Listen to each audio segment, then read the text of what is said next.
at Penji is our commitment to helping those who are making sacrifices to help others. Thank you to those making a difference in your community. We are currently accepting applications for Penji for nonprofits. If you know a nonprofit or you are one yourself, head over to penji.co and click on Penji for Good at the bottom of the website to learn how to qualify. If you are listening to this podcast and are not a nonprofit, well, welcome. Become a customer by using the custom coupon code within the podcast show notes. Proceeds of all sales goes directly back to the nonprofit from this interview. Now, back to the show. Hello, everybody. Welcome to Unified Purpose. This is the podcast where we share inspiring tales of compassion, resilience, and community spirit. I'm your host, Daniela, and I'm Penji's partnership coordinator. Today, I'm joined here with a very special guest, Janine, oh my God, Francolini. I'm sorry, I don't know how to pronounce your last name. Francolini. Francolini. Okay, I was so wrong. Wow, that was terrible. I'm sorry. But she is the founder of Flawless Foundation, and I'm very excited to have you today. Hi, Janine. How are you doing? Good. Thanks so much for having me. I'm thrilled to be here. I'm so thrilled to have you. Now, to kind of break the ice a little bit and get everything started, can you tell me a little bit about yourself, about Flawless Foundation, what you do, and what it's all about? Sure. So, actually, do you mind if I ask you a question first? Yeah, go ahead. You can ask me whatever. Whenever we get together, whenever we have a conversation with anyone and we start every single meeting this way, we ask each other how we're really doing. So not just how are you fine, but how are you really doing? So I was wondering if I could ask you, how are you really doing today? How am I really doing? I guess I'm a little stressed. It's been a busy day. So I haven't had a lot of time to breathe. So stressed out a little bit. It's been a difficult week. I'm having like a busy week, so every day of the week is gonna look like this. So I think that's probably a more honest answer. Great. Well, it's so good to Yeah. hear the truth and to kind of get a sense of, where we're starting from. Because you didn't seem stressed at all when we were doing our It's my superpower. Yeah. How you're are you doing really great. doing? How are you really doing then? How am I really doing? I haven't even, I've also been super busy, so I didn't even stop and think about that. How am I really doing today? I I'm good. I'm good because it's been so cold and the weather changed. Finally got sunny and nice. So that's been great because it's been very, very rainy and dark for like 2 weeks and cold. So Oh yeah, the today, sun after a lot of rain is nice. Yeah. yes, it's really making a big difference today. So that's how I am. It's been a good weather day today. Okay, that's great. So we were I feel like I'm in therapy, like having to be really honest about how I'm feeling. Oh, that's really it's just nice to kind of connect and to this is like the real that's what we are all about, being real and authentic and connecting. That's like our big thing. So, That's amazing. right? It's especially like now with our devices and digital media and everything, we're, kind of having some issues with connecting and we're more kind of separate and in our little silos. So, that's what Flawless is all about. Is bringing people together in authentic ways and changing the conversation around mental health, making it more accessible and open and giving hope and education to everybody about this cause that affects every single person. So tell me more about Flawless, for people who are not familiar with it.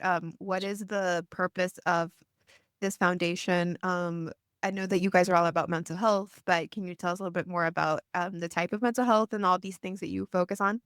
Sure. So we work at the intersection of mental health, education, and criminal justice reform. And we do that, and we are kind of changing the conversation in the face of this cause in three ways. One is we have a really great intern program, leadership training program for mental health advocates. And most of the members of that program are in college, but we have a few high school students, which is amazing. And you'll see them all over our social media. And the second way that we're changing the conversation, making it more accessible and getting, educated awareness out there about this issue is all of our digital media. We're on all social media, TikTok, we write blogs, we're launching a podcast. We are just really out there in terms of communications and making this accessible, leading with the lens of light and hope. And so that we do those two things. And the third thing we do is we help other organizations within our mission with their social media and all of their different communications that they're like we early on we became like, it's that funny thing, like 10 years ago, before we had influencers, really, we were sort of like mental health influencers. We had a pretty big social media following, and mental health organizations weren't there yet. So we got invited to like a lot of big meetings and conferences all over the country, and people started to hire us. They're like, how'd you get all these followers? So leading with this message of hope and you are flawless and all of this has been our sweet spot. That's so sweet. I do think like social media has been great at providing a lot of different people with voices. I Yes, think, yeah, and I think you're a great sort of example of that, right? Of being able to sort of get your name out there in a very different way than in like in a more even playing field than how it was prior to social media. exactly. Yeah. And the other thing we do, we're very much into holistic health. So we do wellness workshops as well with people who have all kinds of the range of mental health issues. So serious to not so serious. And we work in schools. We do all kinds of presentations and workshops. And we've got our flawless tattoos. We have like temporary tattoos. I should put one on today. They're like gold and they say flawless on them. And we have Oh, post-it notes to write little like love notes. You are flawless because, and we write little notes. And, so it's really just a whole kind of movement of inclusivity and acceptance and connection and all that. Um, yeah. so, what inspired you to start Flawless Foundation, when you started it? And you said you started 10 years ago, right? Back in I'm trying to think, 2015, right? Longer than that. We started in 2009. Oh, wow. Okay, so 2009. So very different landscape. I think very little talk about mental health is back in that time. What inspired you to start a mental health foundation? And how has that vision evolved? Since 2009, so much has happened, so much has changed. Sure, sure. So a few things. The first thing is that I had serious mental health issues when I was younger. So I have mental illness on both sides of my family. It's very genetic. And I had, untreated, and talk about the change. I mean, when I was a kid, it was really not talked about or treated at all. So I went untreated until I was in high school, and then it became pretty serious. So that was one thing that I got really good help. I was very, very grateful for that. So that influenced me later on, fast forward, 30 years. And I was a teacher and an administrator in New York City private schools. So these schools were really, really fantastic. And they had the best opportunities and the really great philosophy. And they were like the best schools ever. So I was in that world for 15 years. And then I moved to Portland, Oregon. And one day I was in this school for kids that had serious mental health challenges. It was K through 12. And it was so underfunded and not at all like what I had been used to in New York at the schools that I worked at. I was shocked when I saw it. So it was this immediate, like, oh my gosh, whoa, I've got to help this school like now. And it was like no plan, nothing. I bet, I have a master's degree in education, but I had no fundraising experience or any experience running a nonprofit. You wanted to help. It was just a calling. It was a absolute calling. I never had a plan, no strategic plan. And then it just kind of took off and had a life of its own. It was amazing.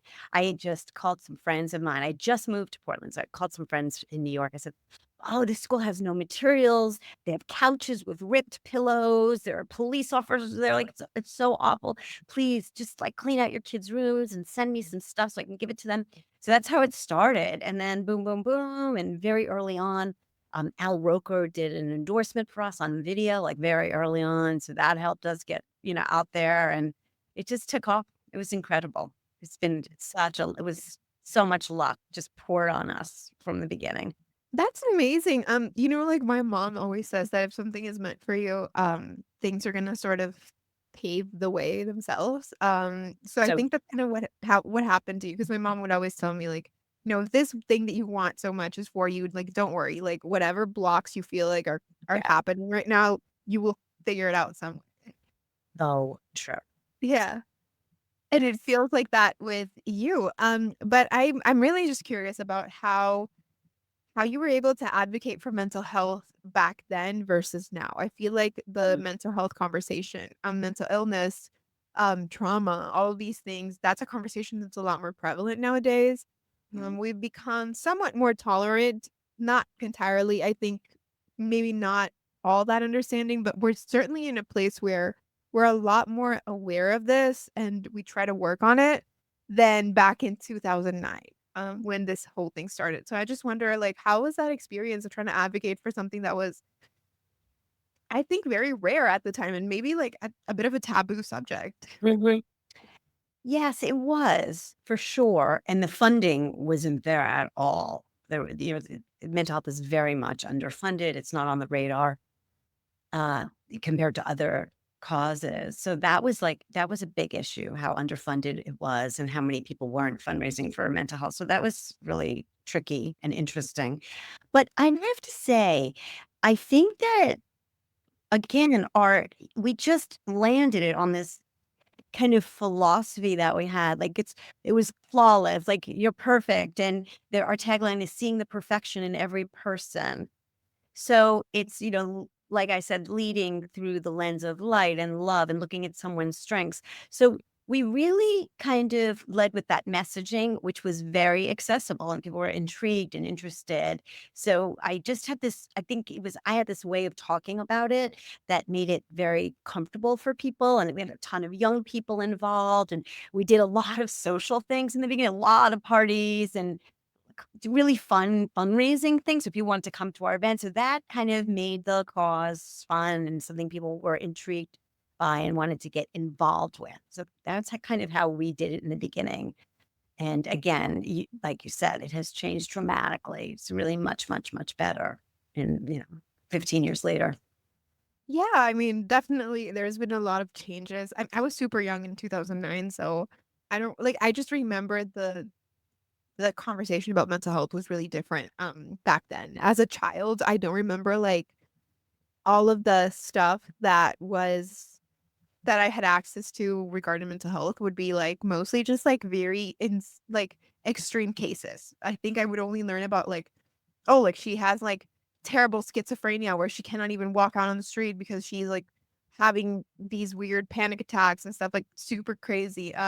And then I think throughout the years I learned that mental health issues don't always look like that. They can look like that, but they can also be different because the conversation around it changed. And you also learn that a lot of people around you have mental health issues, but sometimes we're just unaware that we have them, which is insane to me.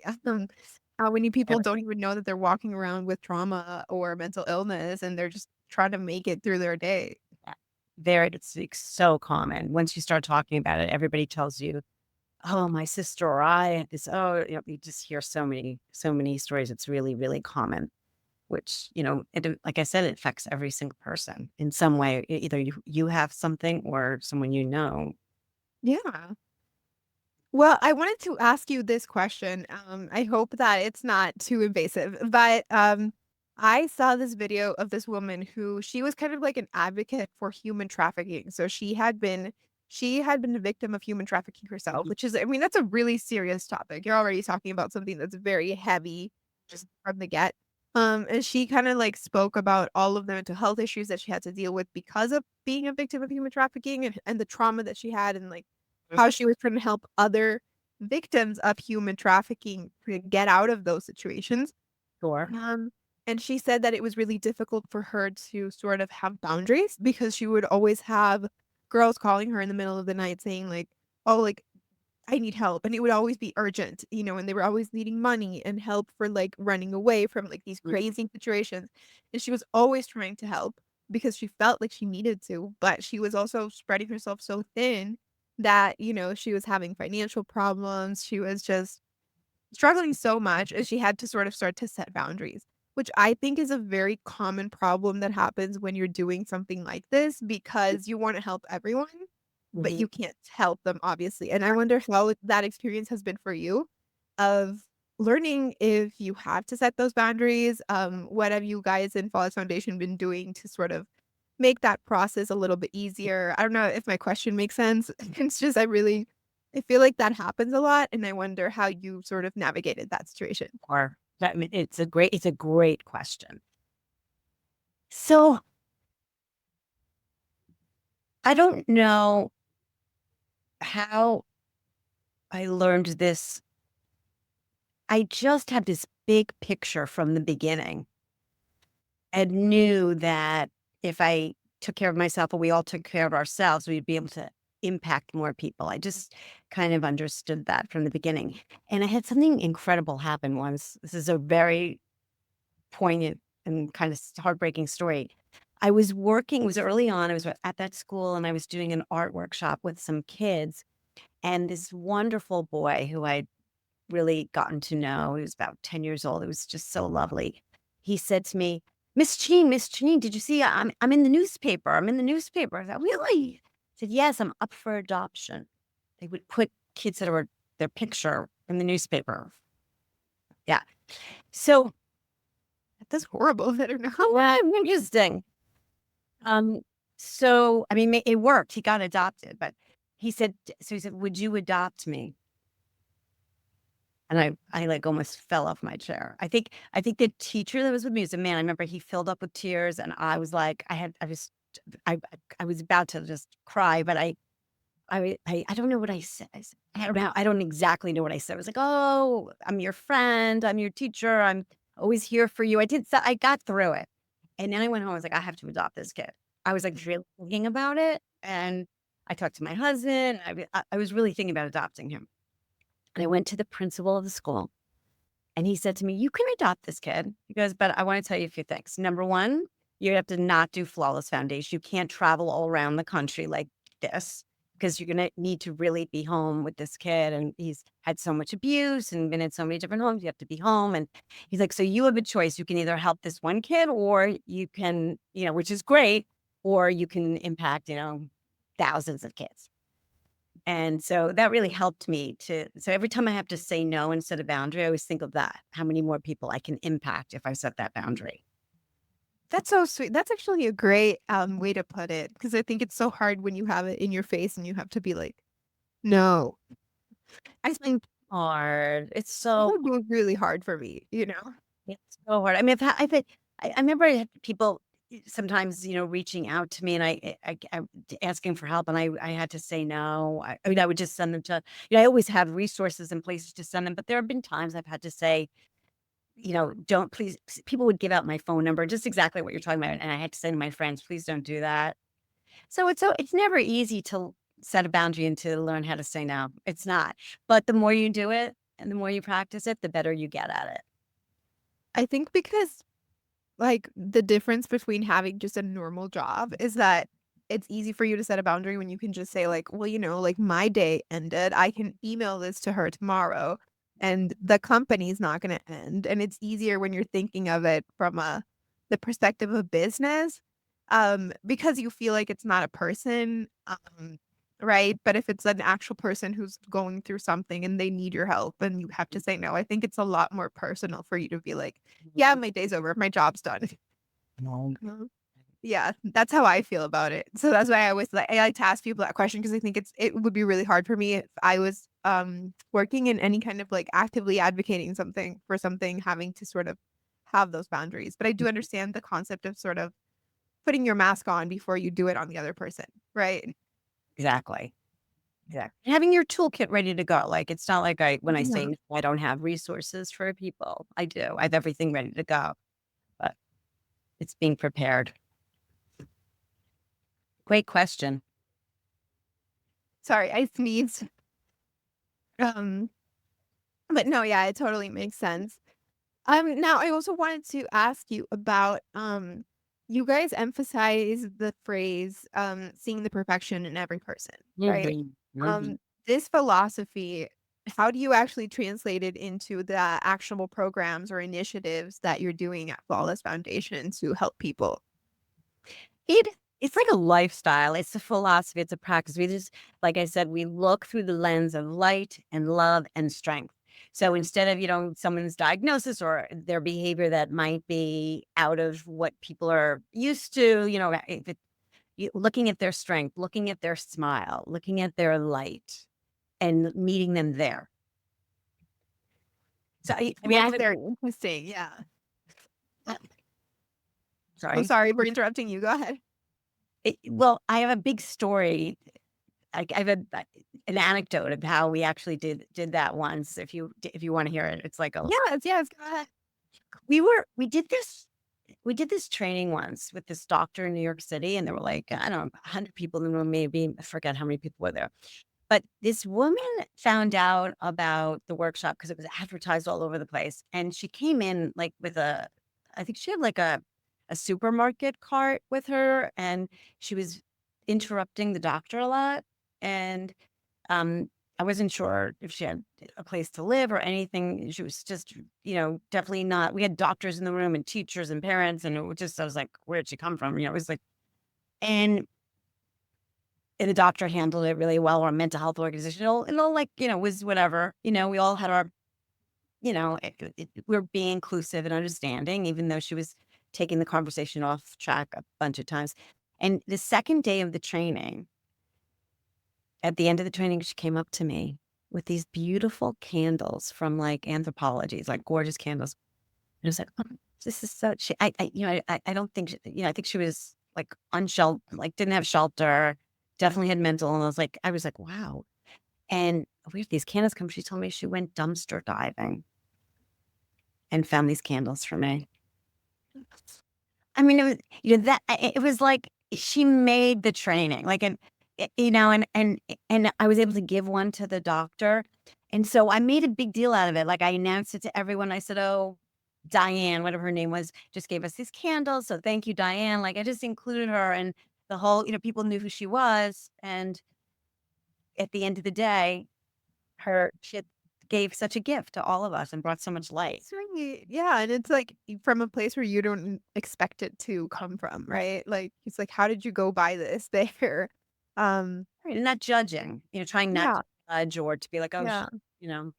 Yeah, I did totally. I mean, it really speaks volumes, I think. A lot of times we sort of identify people's identity. Like, I think that is a common mistake that I've sometimes caught myself doing, which is sort of reducing a person's identity to a certain thing that has happened to them or mental health illness that they may have or shortcoming or whatever. I don't even know what the right word is, right? But like difficulty.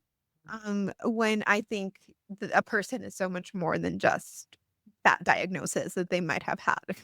Mhm, exactly. And it's being inclusive and kind and compassionate and understanding and not, you know, being Yeah. writing someone off and canceling them because of their behavior or their, you know, we could have been like, "Oh, she's so disruptive." Like, we could have done a whole thing. We could have asked her to leave. Who knows what we would have if we were, like, not seeing the perfection in everyone. Janine, I also wanted to ask you because I feel like with nonprofits, this sort of happens a lot. It's a very common problem. How did you figure out the financial stability of your organization to actually make it sustainable for yourself as a, like for you to make a living, for you to be able to provide help to the people that you're trying to help, to be able to sort of have a team that you can also support. I think with nonprofits, the financial conversation is very big, because it's different than like a company where, you're trying to get sales and make revenue and Obviously, a nonprofit is doing it the same, but it's a different approach. So I just wonder, how were you able to figure that out when you were, from when you started it up to this point? Again, I was lucky. We were lucky in the beginning. Very early on, we had a donor who made a very significant gift each year, like for 10 years. That kind of, it was all, it kind of took care of all of the operating costs. So I was luck in the beginning. And now it's getting a little easier because of mental health finally getting some attention. And the crisis is so big that a lot of people are supporting it. A lot of foundations are supporting it. Everybody's addressing this issue now. So it's getting a little bit easier now, but it was tough, and COVID was really hard. And I think that the few things if I had to give some advice, the few things I would say are try and get a model for earned revenue. So we had flawless strategies where people would hire us to do their communications for them, for people within our mission. So that was helpful, funding. And then the other big thing is I am such a big fan. We haven't done this yet. Maybe we will, but I'm such a big fan of little organizations merging together. So you're not duplicating legal services and accounting and all these expenses that are for infrastructure, right? It's just one. That's like my favorite thing in the world is for us to all merge, and there should be, probably one organization for every 10, really. And then we could take those infrastructure costs and be able to use them for more Together, right? Yeah. programming. Exactly. I think that's a great note to end this episode on. It's been great having you, Jean. But before we finish, I do want to give you the space to promote anything that you want to promote. If anything that we spoke about today resonated with anyone on that is listening or watching, and you want to send them to your foundation, they want to talk to you, the floor is yours for that. Oh, great. Okay. So yeah, our social media. So at Flawless Foundation, our website's flawlessfoundation.org. And like I said, we did recorded like 15 podcast episodes. We're so excited about that. So that's coming out really soon. And we also have online courses that we're doing now we have one done for high school students who identify as male. And there are all kinds of wellness tips and suicide prevention and just everything you need to know about mental health and emotional intelligence. And it's taught by these amazing guys that work for us who were student athletes, actually. So we have that course. And then the course for those who identify as female, the high school students, is coming out again with this podcast pretty soon. So we have lots of things cooking and great stuff every day, on TikTok and Instagram, and we have our blog, and just follow along on digital media for sure. Awesome. Yeah, I will be adding the links to your foundation, your socials on the description of this video so that anybody can go and find you and talk to you if they need to. Now, we're going to finish the episode, but thank you so much, Janine, for doing this. It was great talking to you, and I had so much fun. So good to talk to you too, and go take care of yourself and relieve some stress. Thank you. It helped a little bit. Yeah, it did. It was actually very lighthearted. I think a lot of the interviews that I do can be very well, no, actually I wouldn't say that they're serious. I have great guests, but sometimes, they require a lot more mental capacity. And so, it's been great talking to you. Good to talk to you too. Thank you so much for having me, and stay flawless. You too. Have a great day, everyone. I'll see you on the next episode. Bye. You've been listening to Unified Purpose, brought to you by Penji. Check out the show notes to learn more about today's guest. And to learn more about Penji, the human-first creative subscription service, head over to penji.co. And by the way, if you're still listening, it would mean the absolute world to us if you were to share this podcast with a friend and, of course, subscribe.